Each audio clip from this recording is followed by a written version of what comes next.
करीब 400 साल पहले भारत में एक मुगल बादशाह रहते थे, शाहजहां। उनकी रानी का नाम था मुमताज महल। शाहजहां अपनी रानी से बहुत प्यार करते थे। मुमताज भी हर समय बादशाह के साथ रहती थीं और उनके हर सुख दुख में उनका साथ देती थीं। एक दिन साल 1631 में जब मुमताज महल अपने 14वें बच्चे को जन्म दे रही थीं, तब अचानक उनकी तबीयत बहुत बिगड़ गई। यह घटना बुरहानपुर में हुई। कुछ ही देर बाद मुमताज महल ने दुनिया को अलविदा कह दिया। अपनी प्यारी बेगम की मौत से शाहजहां पूरी तरह टूट गए। कई दिनों तक वे दुख में डूबे रहे। तभी उन्होंने एक फैसला किया। वे अपनी रानी की याद में ऐसी इमारत बनवाएंगे जिसे देखकर दुनिया हमेशा उनके प्रेम को याद करेगी। इसके बाद ताजमहल का निर्माण शुरू हुआ। हजारों कारीगरों ने दिन रात मेहनत की। सफेद संगमरमर से बनी यह शानदार इमारत आगरा में यमुना रिवर के किनारे बनाई गई। इसे बनने में लगभग 20 साल लग गए। जब ताजमहल बनकर तैयार हुआ तो उसकी सुंदरता देखकर हर कोई हैरान रह गया। आज भी दूर दूर से लोग ताजमहल को देखने आते हैं, क्योंकि ताजमहल सिर्फ एक मकबरा नहीं है, यह सच्चे प्रेम की अमर कहानी है। बहुत समय पहले की बात है। चीन की धरती पर छोटे छोटे राज्य हुआ करते थे। उत्तर दिशा से आने वाले हमलावर अक्सर इन राज्यों पर हमला कर देते थे। लोग डर के साये में जी रहे थे। तभी चीन के पहले सम्राट किन शी हुआंग ने एक बड़ा फैसला लिया। उन्होंने सोचा, अगर हमें अपने देश को सुरक्षित रखना है तो एक ऐसी दीवार बनानी होगी जिसे पार करना दुश्मनों के लिए लगभग असंभव हो। सम्राट के आदेश के बाद हजारों सैनिकों, मजदूरों और कैदियों को काम पर लगा दिया गया। पहाड़ों पर, जंगलों में, रेगिस्तान में, हर जगह लोग पत्थर, मिट्टी और ईंटें जोड़ते रहे। दिन हो या रात, ठंडी हवा हो या तेज धूप, काम लगातार चलता रहा। साल गुजरते गए और धीरे धीरे एक विशाल दीवार बनती चली गई। यह दीवार इतनी लंबी थी कि दूर दूर तक पहाड़ों के ऊपर सांप की तरह लहराती दिखाई देती थी। दीवार पर जगह जगह ऊंचे टावर बनाए गए, जहां सैनिक खड़े होकर दूर से आने वाले दुश्मनों पर नजर रखते थे। समय के साथ कई राजवंशों ने इस दीवार को और मजबूत बनाया, खासकर मिंग डायनेस्टी ने। आखिरकार यह दीवार हजारों किलोमीटर लंबी बन गई। आज वही दीवार दुनिया में ग्रेट वॉल ऑफ चाइना के नाम से प्रसिद्ध है। यह सिर्फ एक दीवार नहीं, बल्कि चीन के लोगों की मेहनत, साहस और इतिहास की एक महान निशानी है। इसी वजह से इसे दुनिया के new 7 wonders of the world में भी शामिल किया गया है। बहुत समय पहले दक्षिण अमेरिका के देश पेरू में एक शक्तिशाली साम्राज्य था, इनका एम्पायर। इस साम्राज्य के महान राजा थे पाचाक्यूटी। एक दिन राजा पचाकुती ने सोचा कि वे पहाड़ों की ऊंचाई पर एक ऐसा सुंदर और सुरक्षित शहर बनवाएंगे जो बादलों के बीच बसा हो। तब उन्होंने एंडीज पर्वत की ऊंची चोटियों के बीच पत्थरों से एक अद्भुत नगर बनवाया। यही नगर आगे चलकर मचू पिच्चू के नाम से प्रसिद्ध हुआ। यह शहर समुद्र तल से लगभग 2430 मीटर की ऊंचाई पर बनाया गया था। यहाँ पत्थरों से बने घर, मंदिर, सीढ़ीनुमा खेत और पत्थरों की सड़कों का जाल था। सबसे हैरानी की बात यह थी कि इतने बड़े बड़े पत्थरों को बिना सीमेंट के इस तरह जोड़ा गया था कि वे आज भी मजबूती से खड़े हैं। कई सालों तक यह शहर बहुत फलता फूलता रहा, लेकिन समय के साथ अचानक लोग इस शहर को छोड़कर कहीं चले गए। धीरे धीरे यह अद्भुत शहर जंगलों और पहाड़ों के बीच छिप गया और दुनिया इसे भूल गई। कई सौ साल बाद 1911 में एक अमेरिकी खोजकर्ता हिरम बिंगम वहां पहुंचे और उन्होंने इस खोए हुए शहर को फिर से दुनिया के सामने लाया। आज मचू पिच्चू दुनिया के new 7 wonders of the world में शामिल है। लाखों लोग हर साल इसे देखने आते हैं, क्योंकि यह सिर्फ एक पुराना शहर नहीं, बल्कि इंसानों की अद्भुत कला, मेहनत और रहस्य से भरी एक शानदार कहानी है। बहुत समय पहले आज के जॉर्डन के पहाड़ों और रेगिस्तान के बीच एक रहस्यमय और खूबसूरत शहर बसता था, पेट्रा।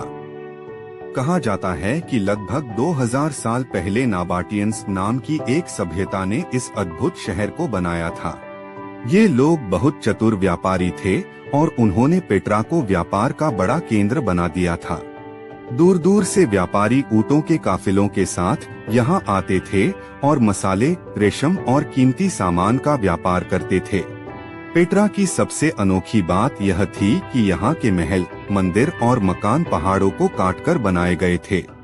लाल गुलाबी पत्थरों से बने इन भवनों के कारण इस शहर को गुलाबी शहर भी कहा जाने लगा।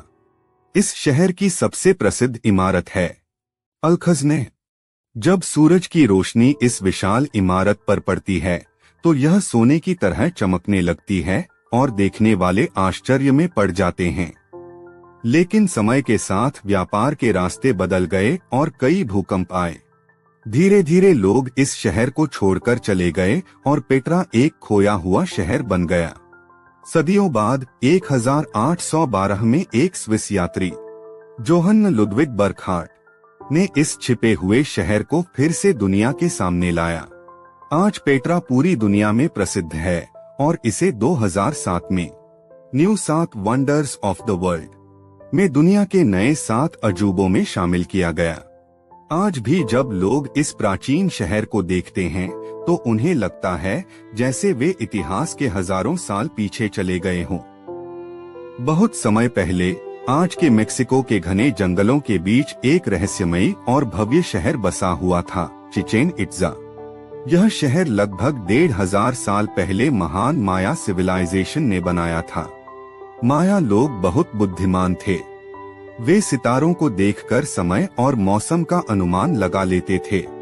उन्होंने इस शहर को केवल रहने के लिए नहीं बल्कि धार्मिक पूजा और ज्ञान का केंद्र बनाने के लिए बनाया था। इस शहर के बीचों बीच एक विशाल पिरामिड खड़ा था, एल कैस्टिलो। यह पिरामिड उनके देवता कुकुलकन को समर्पित था। कहा जाता है कि साल में 2 बार जब दिन और रात बराबर होते हैं तब सूरज की रोशनी इस पिरामिड की सीढ़ियों पर पड़ती है और ऐसा लगता है जैसे एक विशाल सांप धीरे धीरे नीचे उतर रहा हो। माया लोग मानते थे कि यह उनके देवता कुकुलकान का आशीर्वाद है। समय बीतता गया और धीरे धीरे लोग इस शहर को छोड़कर चले गए। घने जंगलों ने इस महान शहर को ढक लिया और चिचेन इट्जा कई सदियों तक दुनिया से छिपा रहा। लेकिन जब खोजकर्ताओं ने इस जगह को फिर से खोजा तो दुनिया इसकी अद्भुत वास्तुकला और रहस्यमयी इतिहास देखकर हैरान रह गई। आज चिचेन इट्जा को दुनिया के सबसे अद्भुत ऐतिहासिक स्थलों में गिना जाता है और 2007 में इसे new 7 wonders of the world में दुनिया के नए 7 अजूबों में शामिल किया गया। आज भी जब लोग इस पिरामिड के सामने खड़े होते हैं तो उन्हें लगता है जैसे हजारों साल पुरानी माया सभ्यता की कहानी अभी भी हवा में गूंज रही हो। बहुत समय पहले दक्षिण अमेरिका के सुंदर देश ब्राजील के प्रसिद्ध शहर रियो दे जनेरो में लोगों के मन में एक खास विचार आया। वे चाहते थे कि शहर की ऊंची पहाड़ी पर ऐसी प्रतिमा बने जो शांति, प्रेम और आशीर्वाद का प्रतीक हो। इसलिए उन्होंने यीशु मसीह की एक विशाल प्रतिमा बनाने का निर्णय लिया। यह प्रतिमा कोर्कोवाडो नाम की ऊंची पहाड़ी पर बनाई जाने लगी। 1922 में इसका निर्माण शुरू हुआ। इसे डिजाइन करने का काम ब्राजील के इंजीनियर हेटर डा सिल्वा कोस्टा ने किया और इसे सुंदर रूप देने में फ्रांस के मूर्तिकार पॉल लैंडोस्की ने मदद की। कई सालों की मेहनत के बाद 1931 में यह भव्य प्रतिमा बनकर तैयार हुई। इसकी ऊंचाई लगभग 30 मीटर है और इसके दोनों हाथ ऐसे फैले हुए हैं जैसे यीशु मसीह पूरी दुनिया को अपने प्रेम से गले लगा रहे हों।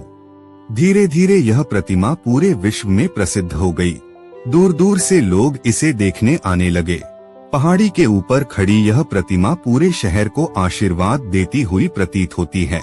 2007 में क्राइस्ट द रिडीमर को new 7 wonders of the world में दुनिया के नए 7 अजूबों में शामिल किया गया।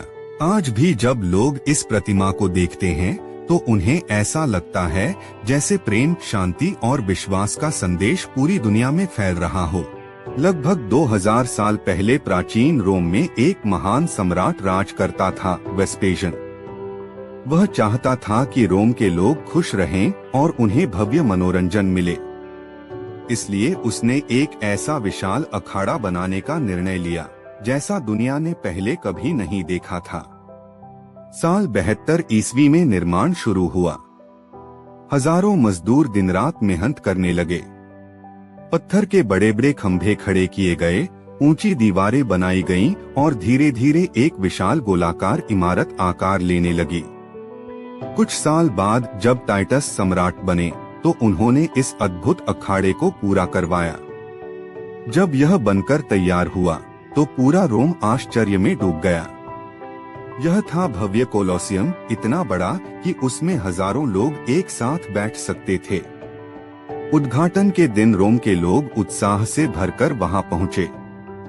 चारों तरफ शोर, ढोल और जयकारे गूंज रहे थे।